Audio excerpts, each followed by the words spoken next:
ये सत्संग समझना आम इंसान के बस की बात नहीं है।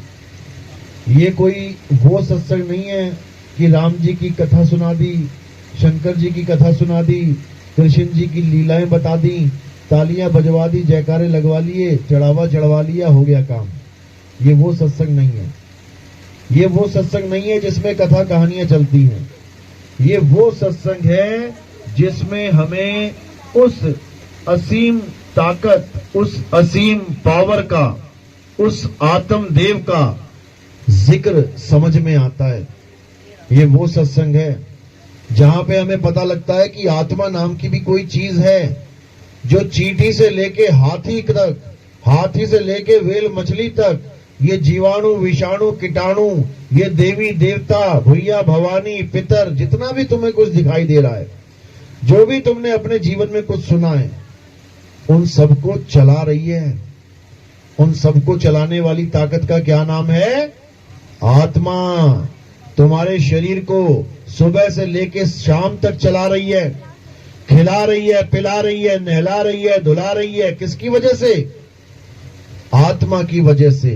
तो आज उसी आत्म ज्ञान का, उसी आत्मा के ज्ञान का आज यहां पे प्रचार होगा। तो सबसे पहले परमात्मा के नाम पे एक जयकारा लगाएंगे और फिर सत्संग शुरू करेंगे। बोलिए परमपिता परमात्मा की, सदगुरु बंदी छोड़ कबीर साहिब की, सभी संतों की, सभी भक्तों की, आज के आनंद की, सकल हंस को बंदगी, साहेब बंदगी, सतनाम। तो जैसा मैंने समझाया कि केवल एक आत्मा ही है जो हर शरीर को ताकत दे रही है, सब जीवों को इस दुनिया में जीवन दे रही है। अगर आत्मा ना हो तो यहां कुछ भी चलायमान नहीं रहेगा। तुम्हारे माता, तुम्हारे पिता, तुम्हारे भाई बंधु सखा, ये तुम्हें हिलते डुलते नजर आ रहे हैं ना, आत्मा की वजह से। खा रहे हैं, पी रहे हैं, बातें कर रहे हैं, आत्मा की वजह से। जिस दिन शरीर को आत्मा ने छोड़ दिया, उस दिन वो तुम्हारी किसी बात का जवाब तक नहीं देंगे। तुम रोते रह जाओगे, गिड़गिड़ाते रह जाओगे, पापा कुछ बोलो, मम्मी कुछ बोलो, ये आवाज ना निकलने वाली जो आज निकल रही है। किसकी वजह से? आत्मा की वजह से। इस दुनिया में जितने भी जीव तुम्हें दिख रहे हैं, ये सब आत्मा की ताकत से ही चल रहे हैं। इसलिए कबीर साहब ने अगर इस दुनिया में कोई ज्ञान दिया है जीवों को, तो कौन सा ज्ञान दिया है? आत्म ज्ञान। कह रहे जल में मीन प्यासी, मोह देखत आवे हासी, आत्म ज्ञान बिना नर भटके, कभी काबा कभी काशी। कहते हैं आत्मा के ज्ञान के बिना ये नर रूपी जीव ये गली गली में भटक रहा है, ये मंदिर मस्जिद गुरुद्वारों में भटक रहा है, ये तीर्थ स्थानों पे भटक रहा है, ये हर जगह भटक रहा है। इसको चैन नहीं मिल रहा। कभी एक दर पे जाता है, कभी दूसरे दर पे जाता है, ये दर दर का भिखारी बन गया है, केवल एक ज्ञान ना होने के कारण। और उसका क्या नाम है? आत्म ज्ञान। इस आत्मा का ज्ञान जब तक तुम्हें नहीं हुआ, तब तक किसी की खोज समाप्त नहीं हो सकती, किसी की दौड़ समाप्त नहीं हो सकती। कभी इधर भागोगे, कभी उधर भागोगे। तो साहिब यही समझा रहे हैं कि जब लग ना चीनोगे आत्म, तब लग ना मिली है परमात्म। आत्म चीने परमात्म चीने, संत कहावे सोए, और यह भेद काया से न्यारा, बूझे बिरला कोई। ये जो भक्ति है ये काया से न्यारा, ये शरीरों से परे की भक्ति है। इसमें किसी प्रकार के देवी देवताओं के शरीर, किसी प्रकार के पितृदेवों के शरीर, किसी प्रकार के पितरों के, भूत प्रेतों के शरीर नहीं पूजे जाते। इस भक्ति में किसी भी देह की महिमा नहीं है। इस भक्ति में कोई राम जी के शरीर की महिमा नहीं, कोई कृष्ण जी के शरीर की महिमा नहीं, कोई राधा जी के शरीर की महिमा नहीं, कोई शंकर जी के शरीर की महिमा नहीं। किसी शरीर की महिमा नहीं है। यहां किसकी महिमा है? यहां केवल एक ही देव है, देवों का देव है। कौन है? देवों का देव, महादेव, आत्मदेव। ये आत्मदेव है। बिना इसके ना तो शंकर जी हिल डुल सकते हैं, बिना आत्मदेव के ना तो राम जी कृष्ण जी चल फिर सकते हैं। समझ लो, बिना आत्मा के कोई चल सकता है क्या? एक भी जीव नहीं चल सकता। इसी आत्मा की महिमा जो भगवान कहला रहे हैं वो गाते हैं। कृष्ण जी भगवान कहलाते हैं। गीता पढ़ के देखो क्या लिखा है। हे अर्जुन, इस दुनिया में अगर कोई सत्य है तो वो आत्मा है। ये नहीं लिखा कि वो मैं हूं, ये नहीं लिखा कि वो भोले शंकर हैं। इस दुनिया में कोई सत्य है तो वो शिव है, ये नहीं बोला। क्या बोला? हे अर्जुन, इस दुनिया में अगर कोई सत्य है तो वो आत्मा है। क्यों? कारण क्या है? हे अर्जुन, इस आत्मा को ना तो कोई पैदा कर सकता है, इस आत्मा को ना तो कोई मार सकता है। ये आत्मा अजन्मा है, नित्य है, शाश्वत है, पुरातन है। ये आत्मा ही सत्य सनातन है। इस आत्मा का कोई आदि और अंत नहीं है। बाकी जिसकी भी तुम पूजा करते हो लगा लो हिसाब, आदि अंत है कि नहीं है। कृष्ण जी द्वापर युग में आए और द्वापर युग में ही चले गए, पैर में तीर लगा, शरीर का नाश हो गया। तो आदि और अंत है कि नहीं है। राम जी त्रेता में आए, त्रेता में ही चले गए, जल में समाधि ली, जल में शरीर छोड़ के चले गए। शरीर का क्या हुआ? जल में गल गया। लेकिन आत्मा वो है जिसे ना तो कोई शस्त्र काट सकता है, ना अग्नि जला सकती है, ना वायु सुखा सकती है, ना जल भिगो सकता है। इस आत्मा को जल गला नहीं सकता। ये आत्मा ऐसी ताकत है। लेकिन दुख के साथ ये कहना पड़ रहा है कि ये ज्ञान हमारे ग्रंथों में हजारों साल से है। ज्ञान तो ग्रंथों में पड़ा हुआ है, लेकिन ज्ञानी कोई नहीं मिल रहा है। ज्ञानियों का अकाल पड़ गया है। ज्ञान तो भरपूर है ग्रंथों में, लेकिन ग्रंथ पढ़ने के बाद भी कोई नहीं समझ पा रहा कि इस आत्मा को कैसे जाने। केवल लिखा हुआ पढ़ने से थोड़ी नहीं पता लग जाएगा। लिखा हुआ पढ़ने से अगर आत्मा, लिखा हुआ तुमने पढ़ लिया और तुम्हें ज्ञान हो जाए तो एक भी पत्थर की मूर्ति पूजी ना जाती। सारे गीता पढ़ते हैं, अरे जो गीता पढ़ रहे हैं वही पत्थर पूज रहे हैं।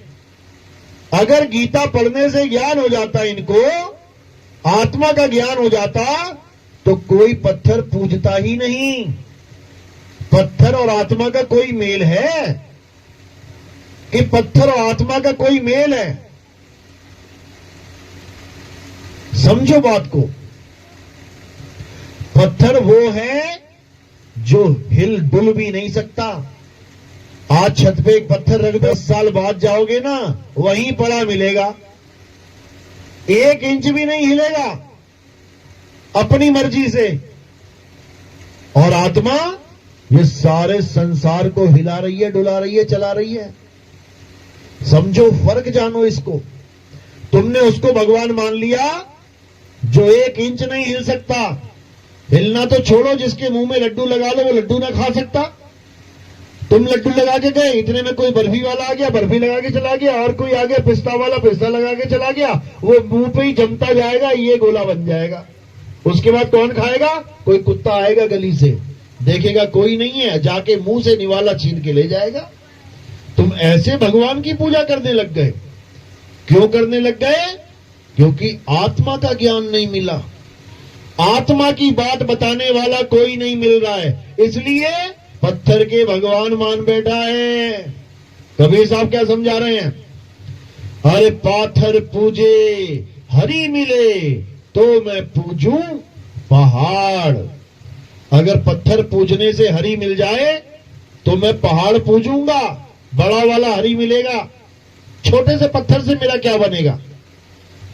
और वहां से ये चाकी भली जो पीस खाए संसार, उससे तो ये चक्की भली है जो कम से कम हिंदू, मुस्लिम, सिख, ईसाई, जैन, बौद्ध, पर भगवान को मानने वाला, भगवान को ना मानने वाला, सारे उससे प्रेम करते हैं। एक चक्की है गांव में, अगर खराब हो गई ना तो सबके घर में चर्चा होने लग जाएगी। अरे वो चक्की खराब हो गई, आटा पिसवाना था, अब कहां लेके जाएंगे। हर घर में ही चर्चा होने लग जाएगी। अगर 50-50 किलोमीटर तक और कोई चक्की ना हो, तुम्हें पता लग जाएगा चक्की की अहमियत क्या होती है।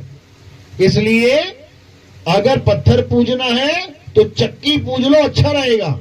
सबके काम चल रहे हैं, लेकिन कहो कि केवल मंदिर वाला पत्थर पूजना है तो भैया कुछ होने वाला नहीं है।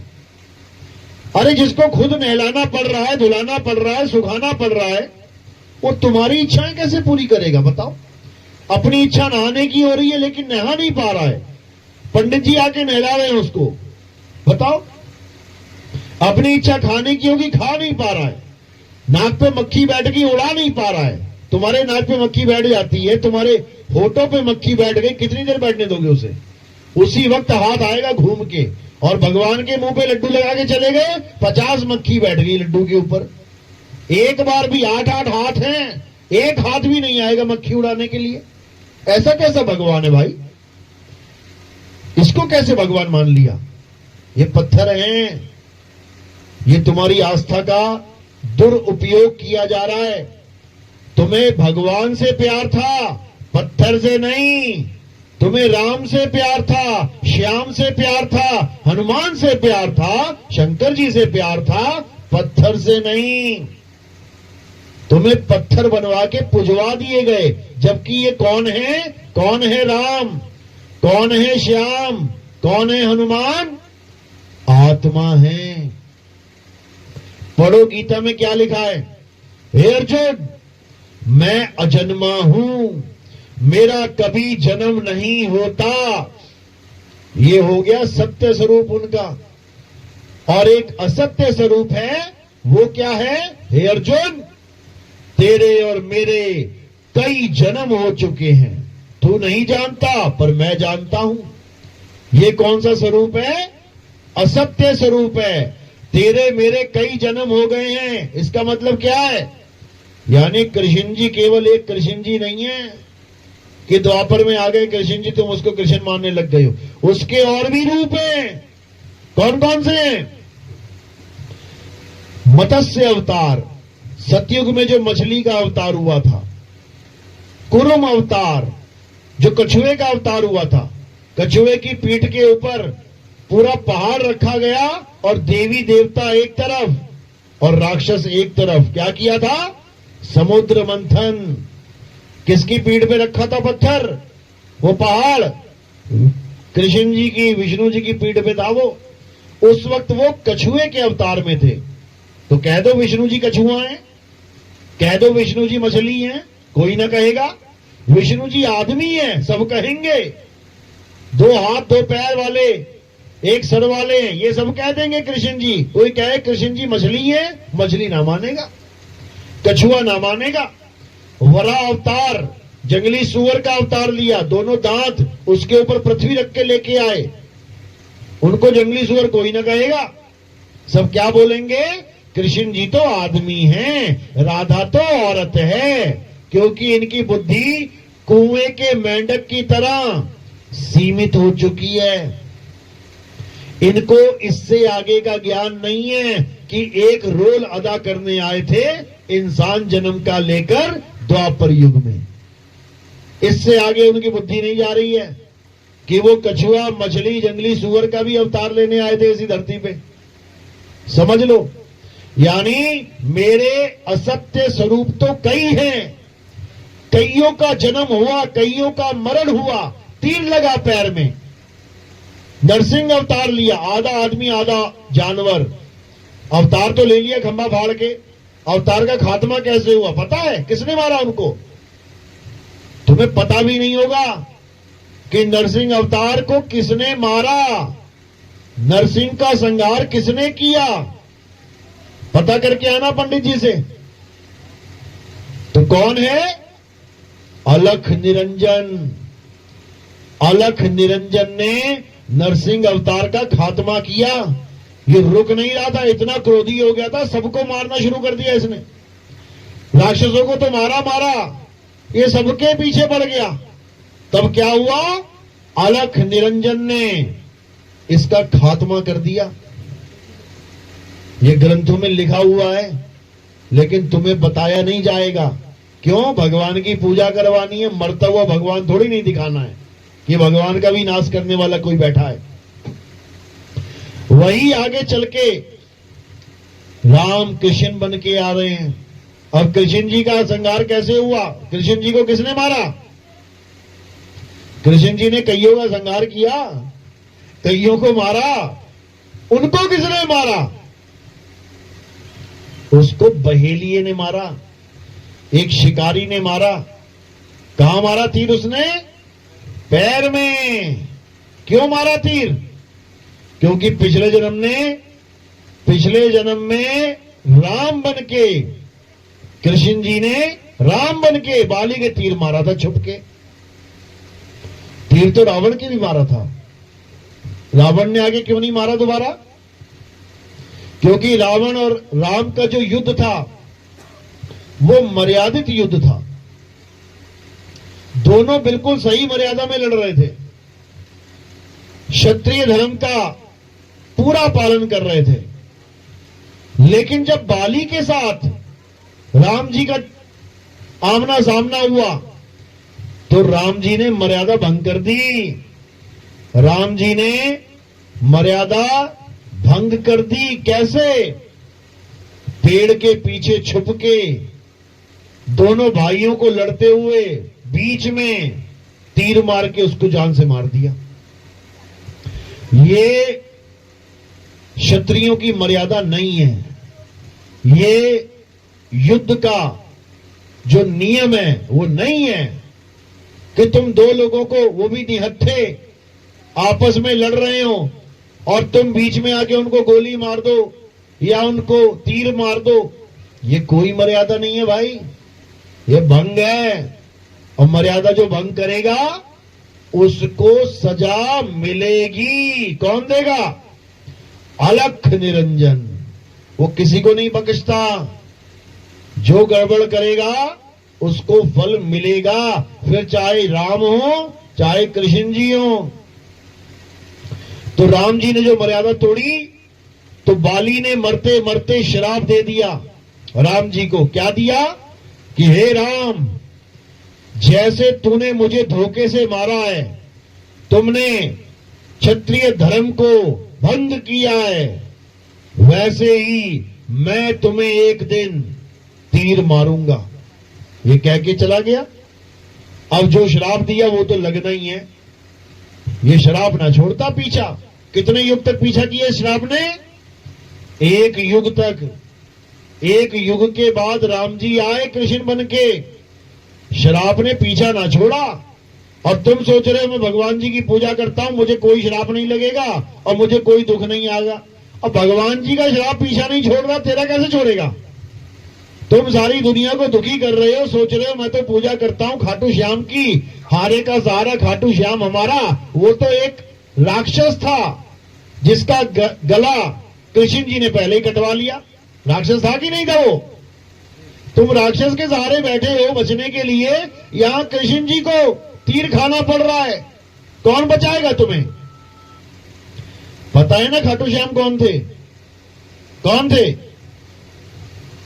राक्षस थे। हिडिंबा के, कौन था हिडिंबा के? पोते। हिडिंबा कौन थी? राक्षसनी थी, तुम्हारे राजस्थान की थी वो। तुम्हारी राजस्थान की थी। जहां वो मिली थी मैं गया था वहां पे, मैं यही देख रहा था मुझे ना मिल जाए कहीं कोई हिडिंबा। तो वो भीम को मिली थी, भीम ने उस राक्षसनी से शादी कर ली। तो सोचो यहां राक्षसनी से शादियां हो रही है और तुम कह रहे हो कि राक्षस बड़े बेकार होते हैं, गंदे होते हैं। वो शादियां करके बैठे हैं पांचों पांडवों में से एक, और तुम्हें लग रहा है राक्षसनी बड़ी गंदी चीज होती होगी। समझो, तो राक्षसनी से जब ब्याह हो गया भीम जी का, तो एक लड़का पैदा हुआ। क्या नाम था उसका? घटोत्कच। अब ये आगे जो खाटू श्याम है, ये घटोत्कच का लड़का है। समझो, घटोत्कच भी राक्षस योनि में है। समझ लो। तो हमारा स्तर इतना नीचे गिर गया है कि अगर कोई राक्षस को वरदान मिल जाए तो हम उसे भी भगवान की तरह पूज रहे हैं। रावण को भी मिला था, उसको भी पूज लो, उसको भी पूज लो। वो भी बहुत सारे वरदान लेके बैठा हुआ है शंकर जी से, उसको भी पूज लो। ये सब क्यों हो रहा है हमारे साथ? क्योंकि हमें आत्मा का ज्ञान नहीं है। अगर हमें आत्मा का ज्ञान हो जाए तो राक्षस तो छोड़ो, हम देवता ना पूजें। अगर हमें आत्मा का ज्ञान हो जाए तो, और नहीं हो जाए तो राक्षस छोड़ो, यहां कुतिया के मंदिर बना रखे हैं, कुतिया माता की जय, कुतिया पूज रहे हैं लोग। केवल आत्मा का ज्ञान ना होने के कारण, यही अज्ञान है। इसीलिए हमारे धर्म का इतना उपहास किया जाता है, इतनी खिल्ली उड़ाई जाती है, तुम सोच नहीं सकते। भारत देश में रहकर सबसे जल्दी कौन सा धर्म घट रहा है पता है तुम्हें? कौन सा धर्म कन्वर्ट हो रहा है, सबसे ज्यादा लोगों को टारगेट किया जा रहा है पता है तुम्हें? हिंदुओं को। क्यों? क्योंकि वो ज्ञान रख के बैठे ही नहीं है अपने पास, वो अज्ञानता में जी रहे हैं। जो कोई बता देता है उसको भगवान मान के पूजने लग जाते हैं। अरे किसी को भी भगवान मान के पूजने से वो भगवान नहीं हो जाता। भगवान को भगवान जान के पूजो, बात तब बनेगी। तो सबसे बड़ा भगवान कौन है? आत्मा ही सबसे बड़ा भगवान है। बिना आत्मा के राम नहीं चल सकते, बिना आत्मा के कृष्ण नहीं चल सकते, बिना आत्मा के हनुमान नहीं उड़ सकते, बिना आत्मा के इस पूरे संसार में कोई जीव नहीं चल सकता। वो है सबसे बड़ा भगवान। उस आत्मा का तो ज्ञान नहीं है, उठा के जिसको मन आता है उसको पूजने लग जाते हो। सबसे बड़ी दिक्कत ये है। इसीलिए बार बार नाना प्रकार की योनियों में भ्रमण करना पड़ रहा है। कभी कुत्ता बनके, कभी हाथी बनके, कभी घोड़ा बनके, कभी सांप बिच्छू बनके इस दुनिया में आ जाते हो मरने के लिए। आना ही पड़ेगा। अरे भगवान नहीं बच रहे हैं यहां पे, बार बार जन्म लेके आ रहे हैं, अलग अलग रूपों में आ रहे हैं, तुम्हें भी आना पड़ेगा। लेकिन एक मौका है, अगर इस जन्म मरण के चक्कर को खत्म करना है तो, और वो मौका कौन सा है? इंसान जन्म। इंसान जन्म ही वो मौका है जहां पर तुम अपनी जीवात्मा का कल्याण कर सकते हो। दोबारा तुम्हें इस संसार में कभी आना नहीं पड़ेगा। क्या करोगे यहां आके? क्या करोगे? बड़ा मजा आ रहा है इस दुनिया में। बैठे बैठे भूकंप आ जाता है, वो सोते सोते मर जाते हैं लोग। रात में सोते सोते सुनामी आ गई, सुबह लाशें बिछी हुई हैं, तैर रही हैं पानी में। बैठे बैठे आसमान से गोले गिर रहे हैं, आग के, बिजली गिर रही है। बैठे बैठे बादल फट जाता है, पूरा गांव बह जाता है। बड़ा मजा आ रहा है यहां पे, बड़ी अच्छी जगह आ गए हो। स्विट्जरलैंड गए ये मजे करने आए हो। यहां पल पल मौत खड़ी है। वो देखो कश्मीर में गए थे लोग घूमने, पार्टियां मनाने, क्या हुआ? लाशें आ रही है घर को, रो रहे हैं लोग। क्यों? क्योंकि यहां पल का भरोसा नहीं है, पल का भरोसा नहीं है। इल्जाम किसी मुसलमान पे नहीं दे सकते कि मुसलमान ने मार दिया। अरे तुम्हारा भगवान है, भगवान बचा क्यों नहीं पाया? फिर तो मुसलमान भगवान से भी बड़ा हो गया। तुम पूजा कर रहे हो भगवानों की, दिन रात तुम अगरबत्ती धूप लगा रहे हो, तुम मंदिर में मंदिर बना रहे हो, और मुसलमानों की गोलियों से तुम बचा ना पाए भगवान अगर तुम्हें, तो क्या फायदा ऐसे भगवान को पूजने का? भगवान को क्यों पूछते हैं? हे भगवान मेरी और मेरे परिवार की रक्षा करना। कर ली क्या? कर ली रक्षा? अरे वो तो कश्मीर था, चलो मान लिया मुसलमानों का मेन क्षेत्र है, तुम कुंभ में आ जाओ। कुंभ में तो तुमने मुसलमान की एंट्री भी बंद कर दी थी, एक भी मुसलमान नहीं था वहां पे, तो क्या बच गए? बच गए क्या? भगवान की नगरी में घुस गए, काल भगवान ने मारा तुम्हें। क्योंकि ये दुनिया ही काल की है, यहां एक पल का भरोसा नहीं है कि यहां बाहर और अंदर कब क्या हो जाए। समझो बात को। इसीलिए कबीर साहब कह रहे हैं, रहना नहीं देश बेगाना है। ये हमारे परमात्मा का देश नहीं है।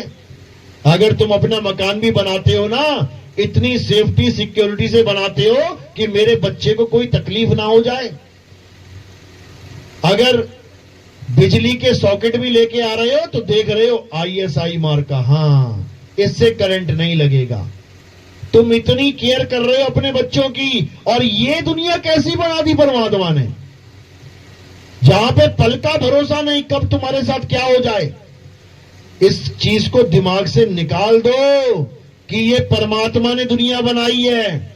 अगर ये तुम्हारे दिमाग में फिट हो गई ना ये बात कि परमात्मा ने दुनिया बनाई है, तो ये दुनिया कभी छोड़ नहीं पाओगे तुम, क्योंकि तुम्हारे पिता की दुनिया है ये तुम्हारा अपना मकान हो गया। फिर तो अपने मकान को छोड़ के कहां जाओगे? धक्के खाने पड़ेंगे। इसलिए कबीर साहब कह रहे हैं कि साधो निरंजन जाल पसारा। ये निरंजन का जाल है। कौन सा निरंजन का? अलख निरंजन। अभी तुम्हें नहीं पता अलख निरंजन कौन है, केवल नाम ही सुना है तुमने, अलख निरंजन। और साथ में क्या जोड़ दिया? सब दुख भंजन। अच्छा जी, बहुत बढ़िया। देखो तो सही, पूरी शातिर चाल के साथ आता है ये, अलख निरंजन सब दुख भंजन। वाह भाई वाह। और दुख दे कौन रहा है ये भी बता दो। फिर क्यों गवा रहे? मारने वाला है भगवान, बचाने वाला है भगवान। सारे दुख तुम्हारे वही काट रहा है, तो दुख दे कौन रहा है? वही दे रहा है। सारे कर्मों का फल कौन दे रहा है? वही दे रहा है। कर्म करवा कौन रहा है? वही करवा रहा है। सबके अंदर बैठा हुआ है ये अलख निरंजन। तुम्हारी गाड़ी की स्टीयरिंग उसके हाथ में है, जहां चाहे मोड़ देता है। जाना और दिल्ली, पहुंचा पंजाब देता है ये, समझ लो। देख लो, जाके पूछ लो जेल में जितने बैठे हैं, हाँ भैया तू जेल में कैसे आ गया? अरे अच्छा खासा खेतों में जा रहा था, पता नहीं बुद्धि कैसे भ्रष्ट हो गई, किसके पास चला गया, झगड़ा हो गया, मैंने पत्थर मारा, बंदा मर गया। बताओ, जा रहा था खेतों में और पहुंच गया किसी का कत्ल करने के लिए। बताओ, समझो क्यों? क्योंकि स्टीयरिंग किसी और के हाथ में है। कौन है वो? अलख निरंजन, यानी तुम्हारा अपना मन। यही है अलख निरंजन। जा तुम कहीं रहे हो, बीच में मन में कुछ हुआ, अरे क्या बात है, चले देखे जरा। जा कहीं और रहे हो, पहुंचा कहीं और देता है। उसके बाद जूते पड़ेंगे अलग, गालियां खाएगा अलग, जेल जाएगा अलग। समझ लो, इतना शातिर है ये मन कि भगवान को भी भगत से श्राप दिलवा देता है। जो सारी उम्र श्रीमन नारायण नारायण कर रहा था, कौन था वो? कौन था? नारद मुनि। सारी उम्र नारायण नारायण करता रहा, उसके बाद क्या हुआ? अपने भगवान को श्राप दे दिया। अपने भगवान को श्राप दे दिया कि हे विष्णु जी, जैसे तुमने मुझे एक स्त्री के लिए परेशान किया है, तुम भी स्त्री के लिए 14 साल भटकोगे। बताओ, इतना शातिर है ये। और जैसे ही श्राप दिया वैसे ही एकदम खलबली मच गई। प्रभु प्रभु, ये मेरे मुंह से कैसे निकल गया, ये अनहोनी कैसे हो गई प्रभु। समझ लो क्या से क्या करवा देता है ये। क्योंकि श्राप नारद ने नहीं, उसके मन ने दिया था। नारद तो भगत था बेचारा, लेकिन बुद्धि भ्रष्ट कर देता है ये मन, और भगवान को भगत से ही श्राप दिलवा देता है। क्या करोगे बताओ। इसलिए अब क्या करना है, अब इस मन की चाल को समझना है। बहुत खेल लिया इसने तुम्हारे साथ, अब इस कली काल का खात्मा करने का समय आ गया है। इसी को कली काल कहते हैं। यही है जो चारों युगों में राजा बन के बैठा है। कई लोग कहते हैं कली काल कलयुग से भाग के सतयुग में चला जाएगा। तो खुद दिमाग लगा लो कि जब चारों युगों में ट्रेवल कर सकता है तो वो कितना शातिर होगा, कितना पावरफुल होगा। वही है अलख निरंजन। कली काल कह दो, अलख निरंजन कह लो, दज्जाल कह लो, जो मर्जी कह लो, उसी के नाम है सारे। मन कह लो, ब्रह्म कह लो, उसी के नाम है सारे। निराकार कह लो, उसी के नाम है सारे। तो अब क्या करना है, अब इस मन का खात्मा करना है। कैसे करेंगे, पहले इसको पहचानेंगे अच्छे से, ये है क्या। जब पहचान में आ जाएगा ये, उसके बाद खात्मा आराम से हो जाएगा। तो साहिब समझा रहे हैं, मन को मार गगन चढ़ जाई और मान सरोवर बैठ नहाई। यानी जो सबसे बड़ा दुश्मन है, जिसने तुम्हें 84 में भरमा रखा है, जो तुमसे सारे उल्टे काम करवा के तुम्हें ही सजा देने के लिए बैठा हुआ है, अब उसको समझना है अच्छे से और उसके जाल से निकल जाना है। जब तक उसके जाल से नहीं निकले तब तक समझो कि 84 में भटकना ही पड़ेगा। तो कबीर साहब समझा रहे हैं, बड़े बड़े देवी देवताओं को नहीं छोड़ा इस मन ने, तुम्हें कहां से छोड़ेगा। तो कैसे बचना है, संतों की शरण में जाके बचना है। संत तुम्हें समझाएंगे कि इससे बचना कैसे है। फंस तो तुम गए इसके चक्रव्यूह में, लेकिन निकलने का रास्ता केवल संत जानते हैं और कोई नहीं जानता। कोई देवी देवता नहीं निकल पाए इसके जाल से, तुम्हें क्या बताएंगे वो निकलने का रास्ता। केवल कबीर साहब समझाते हैं आके कि इस निरंजन ने ऐसा जाल बुन दिया है कि बड़े बड़े धराशायी हो गए। लेकिन अगर मालिक की कृपा हो जाए, संतों की शरण मिल जाए, तो तुम बड़े आराम से इसके जाल से निकल जाओगे, बड़े आराम से निकल जाओगे। कैसे, जैसे अभिमन्यु चक्रव्यूह में घुस तो गया, लेकिन उसको तोड़ नहीं पाया, निकल नहीं पाया बाहर। क्यों नहीं निकल पाया, क्योंकि घुसने का तो ज्ञान उसने प्राप्त कर लिया था, लेकिन निकलने का ज्ञान जब उसके पिता बताने लगे तो उसकी मां को नींद आ गई। यही बताया जाता है ना कि गर्भ में थे अभिमन्यु और अर्जुन अपनी बीवी को, अपनी पत्नी को चक्रव्यूह में घुसने और निकलने का ज्ञान समझाने लगा। आधा ज्ञान तो सुन लिया और आधे में उसकी बीवी को नींद आ गई। तो अभिमन्यु भी अर्ध ज्ञानी रह गया, आधा ज्ञानी आधा अज्ञानी। अब घुसने को तो घुस गया वो, क्यों, ज्ञान सुन रखा था, लेकिन निकलने का रास्ता नहीं पता था। सब कुछ आता था उसको, तीर कमान भी आएंगे कहां, भाई मुझे तो नहीं पता, किसी और से पूछ लेते हैं। तुम सारी दुनिया में पूछ लो कि मरने के बाद कहां जाना है, क्या बोलेगा ज्यादा से ज्यादा बंदा, अरे गोलोक में चलेंगे, अरे शिवलोक में चलेंगे, अरे ब्रह्मलोक में चलेंगे, सतलोक में चलेंगे। बस तुम इनसे इतना पूछ लेना कौन सी दिशा में है ये जिसका नाम ले रहे हो तुम, स्वर्ग का, महास्वर्ग का, ये पूर्व दिशा में है कि पश्चिम दिशा में, उत्तर दिशा में कि दक्षिण दिशा में।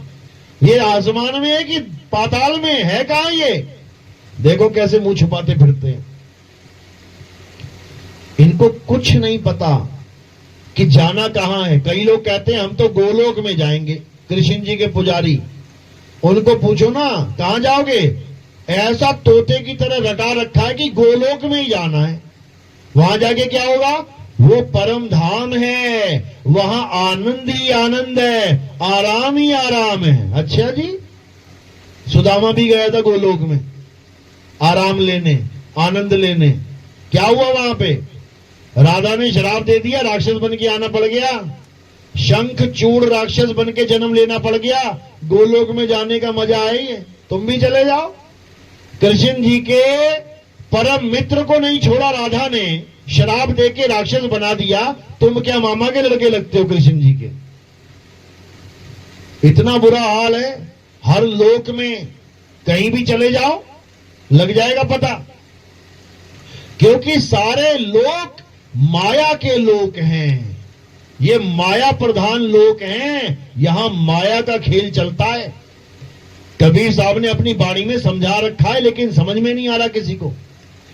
अरे काया भेद किया निर्वारा, ये सब रचना पिंड मंझारा, माया अवगति जाल पसारा, सो कारीगर भारा है। आदि माया कीनी चतुराई, झूठी बाजी पिंड दिखाई, अवगति रचना रची अंडमाही, और वाका प्रतिबिंब डाला है। ये गोलोक, शिवलोक, ब्रह्मलोक, फलाना लोक, ढिकाना लोक, ये सब माया का खेल है। ऐसा नाच नचाएगी तुम्हारी हालत खराब हो जाएगी। इसलिए अब ना कहीं आना, ना कहीं जाना, रूप में रूप समाना, आपे में आप समाना। बस इतना सा काम है। अपने स्वरूप में सिद्ध हो जाओ, अपने स्वरूप में स्थिर हो जाओ, माया का खेल ही खत्म हो जाएगा। जिस माया से तुम बचना चाहते हो ना, तुम उसी की पूजा में लगे हुए हो, इसलिए बच नहीं सकता कोई भी। तो क्या करना है? माया से परे उस आत्म देव को जानना है, जहां माया की दाल गलने वाली नहीं है, उसको जानना है। तो कबीर साहब क्या कह रहे हैं? जब लग ना चीन्होगे आत्म, तब लग ना मिली है परमात्म। आत्म चीने तो परमात्म चीने, और संत कहावे सोए, यह भेद काया से न्यारा। काया का खेल नहीं है यहां पे कि तुम गोलोक में भी कृष्ण जी और सुदामा जी बन के बैठे हो। वहां पे यहीं रह जाएगा तुम्हारा शरीर, ये सारा शरीर यहीं जल जाएगा, फूक जाएगा। शरीरों का खेल नहीं है ये। तो कह रहे हैं यह खेल शरीरों से परे का है, आत्म देव का खेल है ये आत्मा का खेल है। यहां काया नाम की कोई चीज नहीं है, काया खेल खत्म। तो कबीर साहब यही समझा रहे हैं, तुम्हें तुम्हारा असली स्वरूप बता रहे हैं। क्या स्वरूप है तुम्हारा? ये आदमी औरत मत मान लेना अपने आप को। मैं आदमी हूं, मैं औरत हूं। क्या है आदमी औरत? ये हड्डी का ढांचा, ये मांस के लोथड़े चीथड़े, ये किडनी लीवर, ये सारा सिस्टम अंदर फिट कर दिया, ऊपर से खाल चढ़ा दी बढ़िया, गोरी गोरी काली काली भूरी भूरी, और लगा दिए बाल बढ़िया स्टाइलिश, और बन गए तुम। ये तुम नहीं हो, ये तुम नहीं हो। ये क्या है? ये हार्ड मांस का मल मूत्र का भांड है, ये भांडा बोलते हैं जिसे, बर्तन। ये तुम नहीं हो। तुम क्या हो? शब्द हमारा, तू शब्द का, अरे सुन मत जा सरक, और जो चाहे निज रूप को, तो शब्द ही ले परख। अगर अपने आप को जानना चाहता है तो पहले तो इस मल मूत्र के भांड को अपना स्वरूप मानना बंद कर दे। यहां पर ऐसे ऐसे संत बैठे हैं जो बड़ी बड़ी बातें करेंगे, बताएंगे तुम मल मूत्र के भांड नहीं हो, और उसके बाद भगवान किसे बता देंगे? कृष्ण जी और राधा जी को। मल मूत्र के भांड वो नहीं है क्या? बिना मल मूत्र के रहते थे इस दुनिया में। खुद को आत्मा समझ रहा है और भगवान को मल मूत्र का भांड बना के रख दिया इन लोगों ने। जबकि कृष्ण जी कौन है? वो अपना स्वरूप स्वयं समझाते हैं, हे अर्जुन मुझे ये शरीर मत मान लेना, शरीर तो हमारे कपड़े हैं, ये शरीर रूपी कपड़े एक दिन जर्जर अवस्था में आके फट जाएंगे, खत्म हो जाएंगे, इनके खत्म होने पर भी हम तुम खत्म नहीं होंगे। तो बता दो कैसे तुम कृष्ण जी को आदमी और राधा को औरत मान रहे हो? ये शरीरों से परे आत्मा है और तुम भी शरीरों से परे आत्मा हो। अपने स्वरूप को जानो। क्या स्वरूप है तुम्हारा? तुम शब्द स्वरूपी हो। अरे हम है शब्द, शब्द हम माही, हमसे भिन्न और कछु नाही, शब्द न भिन से देही, कहे कबीर हम शब्द सने ही। कहते गलती से मुझे शरीर मत मान लेना तुम लोग। कबीर साहब समझा रहे हैं कि भले मेरा शरीर दिखाई दे रहा है लेकिन मैं शरीर नहीं हूं, ये तो तुम्हारे उद्धार के लिए मैंने धारण कर लिया है। जैसे कोई युद्ध होने वाला हो तो राजा क्या धारण कर लेता है? कवच धारण कर लेता है, अस्त्र शस्त्र धारण कर लेता है। अब इसका मतलब राजा अस्त्र शस्त्र कवच थोड़ी नहीं हो गया, वो तो उसने धारण किए हैं, आज धारण किए कल को उतार देगा। तो जब वो उतार देगा तब उसका स्वरूप क्या है वो जानना है। ये तेज पुंज की देही का नाम ले लेके कबीर पंथी क्या कहते हैं कि कबीर साहब कौन है? वो तेज पुंज की देही है। अरे देही तो उन्होंने धारण की है तेरे लिए। अगर वो देही धारण ना करते तेरे लिए तो उनका क्या स्वरूप होता? शब्द स्वरूप। वो शब्द गुरु हैं। गुरु ग्रंथ साहब में वाणी आती है, शब्द गुरु सुरत धुन चेला। ये परमात्मा का स्वरूप बता रहे हैं बाबा नानक कि परमात्मा क्या है? वो शब्द स्वरूप है। लेकिन कौन सा शब्द? हिंदी का शब्द, उर्दू का शब्द, पंजाबी का शब्द, अरबी का शब्द, कौन सी भाषा का शब्द? किसी भाषा का शब्द नहीं है। वो शब्द स्वरूप एक अखंड धुन, एक अखंड नाद है जो सबके सब जीवों को ताकत दे रही है। सब जीव जीवित हैं उसकी वजह से। अगर वो ना हो तो कुछ नहीं होगा यहां पे। तो वही शब्द झनकार परम पिता परमात्मा का स्वरूप है। गरीबदास जी कह रहे हैं वाणी में, कोई है रे परले पार का जो भेद कहे झनकार का। ये मंत्र फंतर का भेद देने नहीं आते कबीर साहब कि ये मंत्र जप ले, वो मंत्र जप ले, वो परियम जप ले। ये सब नहीं चाहिए। क्या चाहिए? शब्द झनकार का भेद चाहिए, क्योंकि शब्द झनकार ही परमात्मा का स्वरूप है और वही तुम्हारा भी स्वरूप है। बस तुम अपने आप को भूल बैठे हो। साहिब समझा रहे हैं, अरे सत्य स्वरूपी नाम साहिब का, सो निज नाम हमारा। मुझ में और उसमें कोई फर्क नहीं है, बस वो जानकार है और मैं अज्ञान अवस्था में बैठा हूं। उसको याद है, मैं भूला बैठा हूं। इससे ज्यादा फर्क कुछ नहीं है, कुछ भी नहीं। और जब ये फर्क खत्म हो जाए, ये अंतर खत्म हो जाए तो ही मोही और मोही तो ही अंतर कैसा। फिर कोई अंतर नहीं है। लेकिन ये अंतर कौन खत्म करेगा? ये सतगुरु खत्म करेगा। अरे आत्मा परमात्मा एक को करे, अंतर की दुविधा अंतर मरे। ये परमात्मा और आत्मा का अंतर खत्म करने के लिए ही सतगुरु आता है और वही तुम्हें तुम्हारा निज नाम देता है, तुम्हें तुम्हारा सत्य स्वरूप समझाता है, और जब तुम सत्य स्वरूप को जान लेते हो तब तुम में और उसमें कोई अंतर नहीं रह जाता। समझ लो।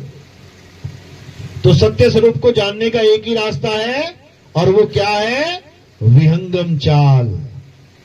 ऐसी भक्ति मिल जाए जिसको विहंगम चाल की भक्ति कहते हैं। तो साहिब समझा रहे हैं कि चींटी की चाल, मकड़ी की चाल, मछली की चाल वाली भक्ति से तुम्हारा कल्याण नहीं होने वाला। कैसे होगा? शब्द विहंगम चाल हमारी, और कहे कबीर सतगुरदई तारी, खुले कपाट शब्द झनकारी, और पिंड अंड के पार सो देश हमारा है। कर नैनो दीदार महल में प्यारा है। समझा रहे हैं क्या करना है? शब्द विहंगम चाल हमारी। ऐसा गुरु मिल जाए जो तुम्हें विहंगम चाल का भेद समझा दे। ये मंत्र जंतर देने वाले गुरु गुरु नहीं होते, ये जपी हैं, जपी। जो तुम्हें मंत्र जपवाए वो है जपी। जो तुमसे भक्ति यानी तपस्या करवाए वो है तपी। जो तुम्हारा घर बार छुड़वा के जंगल भिजवा दे वो है सन्यासी। तो इन जपी तपी सन्यासी से सावधान रहना है। जो तुम्हें कहे कि तुम्हें राम चाहिए तो राम राम जप लो, तुम्हें श्याम चाहिए तो श्याम श्याम जप लो, तुम्हें हनुमान चाहिए हनुमान हनुमान जप लो। समझ लो जपी है वो, जपी। वो सतगुरु नहीं है। जपी तुम्हें नाम जपवाता है, और सतगुरु तुमसे तुम्हारे ये नाम छुड़वाता है। छुड़वाता है सतगुरु। यानी तो हिंदू है राम राम जप रहा है, छोड़ दे। तो मुसलमान है अल्लाह अल्लाह कर रहा है, छोड़ दे। तू सिख है वाहिगुरु वाहिगुरु कर रहा है, छोड़ दे। और तू ईसाई है गॉड गॉड के पीछे लगा हुआ है, छोड़ दे। तो करूं क्या? अपनी आत्मा को जान।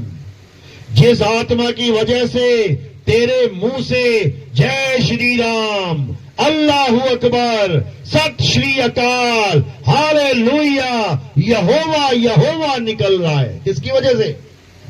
आत्मा की वजह से।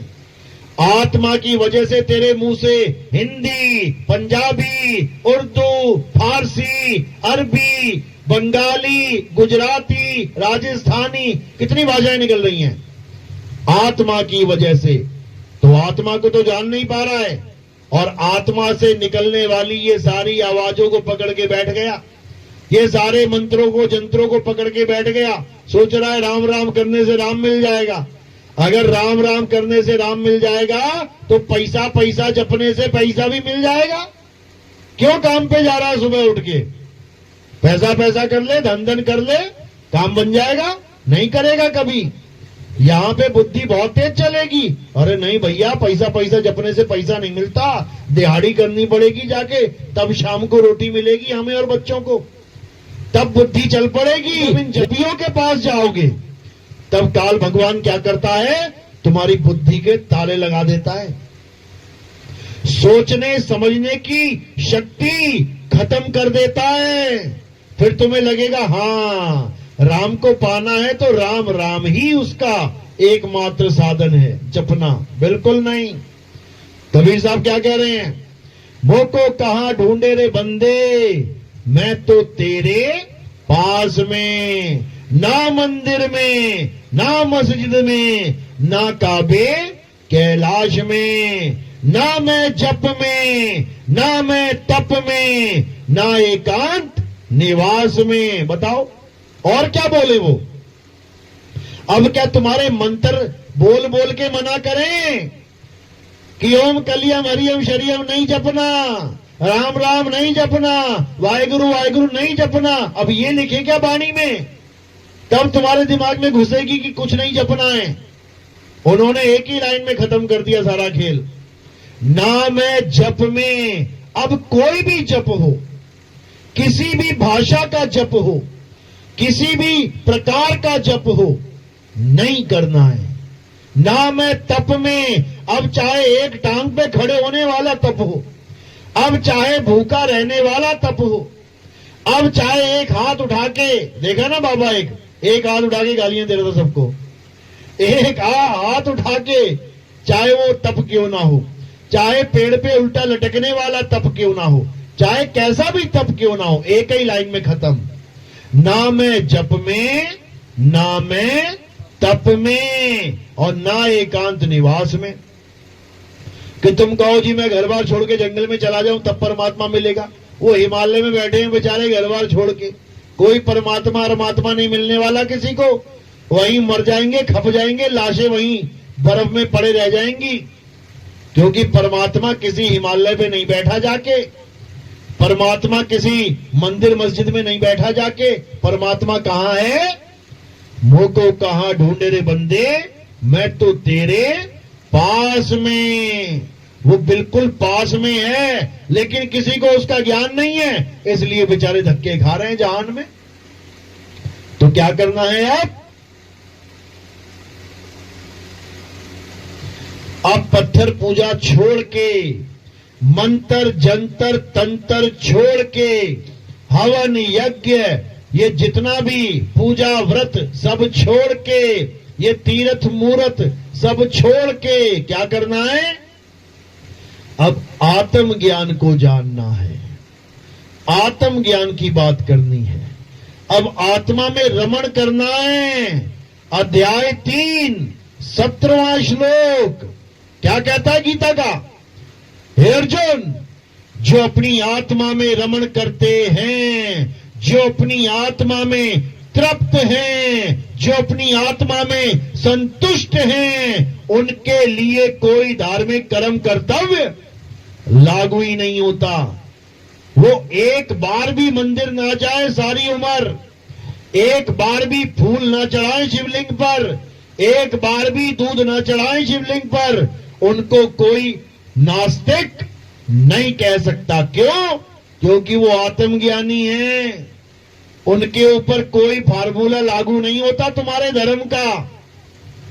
अगर मुसलमान आत्मज्ञानी है तो मस्जिद जाने की जरूरत नहीं, कलमा पढ़ने की जरूरत नहीं, 5 टाइम की नमाज पढ़ने की जरूरत नहीं। अगर सिख आत्मज्ञानी हो जाए, उसको किसी गुरुद्वारे में जाने की जरूरत नहीं, उसको किसी बाणी कि कोई कहे कि बाणी ही पढ़ के मुक्ति होगी, किसी बाणी की जरूरत नहीं।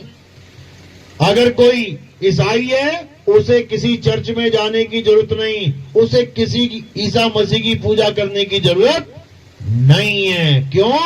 क्योंकि वो अपनी आत्मा को जान लेते हैं। और परमात्मा का वास कहां है? तुम्हारी आत्मा में ही है। गुरु ग्रंथ साहब में क्या बोला गया है? अगर राम को पाना है तो कहां ढूंढो? आत्म में राम, राम में आत्म, चीनस गुरमुख विचारे। कि तुम्हारी आत्मा में राम छुपा हुआ है, उसको जान ले, उसके बाद राम में आत्म, उसी में रमण कर ले। ये दोनों एक हो जाएंगे, कोई जुदा नहीं कर पाएगा।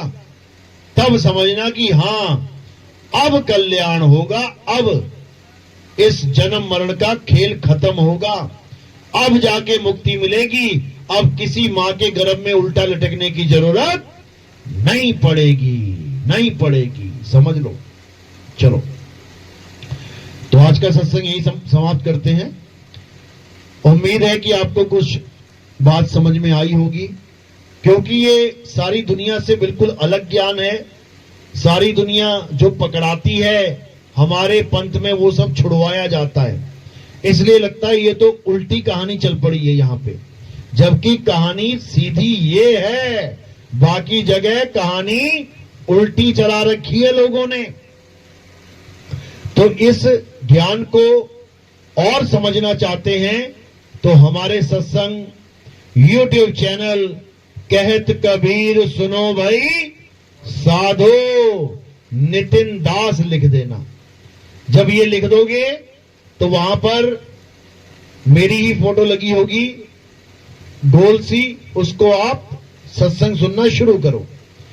1 नंबर से सत्संग सुनना शुरू करोगे, 1 2 3 4 5 6 करते करते करते तो तुम्हारे अंदर एक ऐसा प्रकाश आ जाएगा, ऐसा ज्ञान हो जाएगा कि उसके बाद अज्ञान नाम की चिड़िया कहां फुर्र हो गई ये तुम्हें खुद नहीं समझ में आएगा। ऐसा दिव्य ज्ञान हो जाएगा, यानी आत्मा के अलावा फिर तुम किसी को सत्य नहीं मान सकते। क्यों? यही अटल सत्य है कि आत्मा के अलावा बाकी सब झूठ है, असत्य है, समझ लो। या फिर आप सीधे टाइप करेंगे नितिन दास के सत्संग, तो आपको अलग अलग चैनल्स के, क्योंकि हमारे नाम पे कम से कम 200-250 चैनल बने पड़े हैं, अलग अलग चैनल पे आपको अलग अलग वीडियोस दिखेंगी, सत्संग दिखेंगे, सब अपने ही हैं। ध्यान से सुनना, बात को समझना, 101% कल्याण होगा, मालिक की कृपा होगी। इन्हीं शब्दों के साथ मैं सत्संग को विराम देता हूं। बोलिए परमपिता परमात्मा की, सदगुरु बंदी छोड़ कबीर साहिब की, सभी संतों की, सभी भक्तों की, आज के आनंद की, सकल हंस को बंदगी, साहेब बंदगी सतनाम। और एक इंफॉर्मेशन देना चाहूंगा कि कबीर प्रगट दिवस जो जून में है वो गाजियाबाद में निर्धारित किया गया है, और गुरु पूर्णिमा जो जुलाई में है वो जोधपुर में इसका निर्धारण किया गया है। जो भी भगत कबीर प्रगट दिवस में या गुरु पूर्णिमा में आना चाहते हैं जोधपुर, वो अभी से अपना जो टिकट बुकिंग है वो करवा लें, ताकि बाद में दिक्कत होती है। तो इन दोनों जगह पे जो भी आना चाहता है वो इस महापर्व में शामिल हो सकता है। वो इन दोनों ही जो महापर्व है हमारे पंथ में चलते हैं, गुरु शिष्य की प्रणाली में चलते हैं, उसमें सम्मिलित हो सकता है। और उसी में नाम दीक्षा का भी आयोजन किया गया है, पहली और दूसरी दीक्षा वहीं दी जाएगी। तो जो भी आना चाहते हैं उनका भव्य स्वागत है। बोलिए परमपिता परमात्मा की सदा ही जय हो। सतनाम साहिब बंदगी की, किसी कैलेंडर की, किसी ऐसी जड़ वस्तु की जो हिले न डुले, खाए न पिए, बोले न डोले, उसकी पूजा नहीं होती, उसकी आरती नहीं होती। हमारे यहां किसकी आरती होती है? जीवित गुरु की, जिंदा गुरु की, जो तुम्हें ज्ञान समझा सकता है। मूर्ति तुम्हें ज्ञान समझा देगी क्या? मूर्ति के आगे ग्रंथ रख देना, कहना मुझे बता दे क्या लिखा है इसमें, बता देगी क्या? वो जड़ है, जड़ है। जड़ की पूजा करोगे तो जड़ बुद्धि हो जाओगे, चेतन की पूजा करोगे तो चेतन हो जाओगे, समझ लो। तो हमारे यहाँ जीवित गुरु की पूजा होती है, आत्मदेव की पूजा होती है, उसकी आरती होती है। कैसे करनी है? थोड़े से फूल उठाने हैं, मेरे सिर के ऊपर रख देने हैं। हमारे यहाँ फूल सिर पे क्यों रखवाए जाते हैं? क्योंकि हमारा जो शरीर है, जड़ शरीर, कहां से कहां तक है?